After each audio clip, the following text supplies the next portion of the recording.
as long as I provided wow service, if I exceeded their expectations, there's a very good chance that they're going to introduce me to a family member, a colleague, someone at maybe at the soccer practice or at a cocktail party. And so I took that same thought process into my speaking gigs, into my content creation, which was like, look, I want to try to get to the 8 billion people in the world. And I'm speaking from Toronto, Ontario, and Canada today. And so there's 6.6 million people in the greater Toronto area, which is essentially a 50-mile radius. I want to get to them all. I'm just like not going to have the time necessarily to get to everyone. And so maybe if I can just get that one person to take action, not only just like motivation, it's, you can get motivated today after this talk, and then Thursday's going to happen, and I think the next level of that is inspiration. I think when you're inspired within,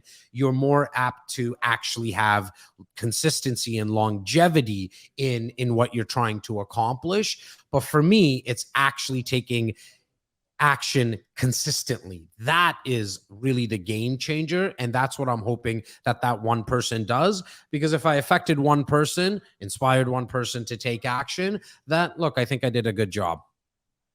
Yeah, and I think what's interesting is that one person then gets to take that on and help somebody else and help somebody else, and then that's what allows us to get to those billions of people, right? I tell people when I speak that the impact that you want to make in the world is exponentially bigger than the amount of time that you have to make it.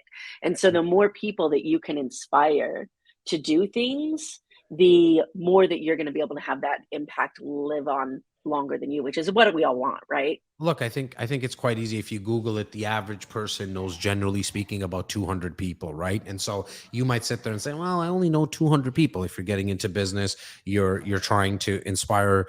Maybe it's not one person and it's 200 people. But if 200 people know 200 people that know 200 people, your network now is 40,000 people, right? So Yeah. to your point, Amber, I mean, it can grow really, really quickly. And I agree with you. Hopefully you're surrounding yourself with people that are positive, because generally we all like to hang out with people that are similar to us, right? And so hopefully you're taking the route of hanging around people that are positive and inspiring, and they're trying to be uplifting for you, because then they'll want to pass that on, right? Not necessarily, like, not everyone's going to want to pay it forward, but hopefully whoever's listening right now and watching, that's who you've surrounded yourself with.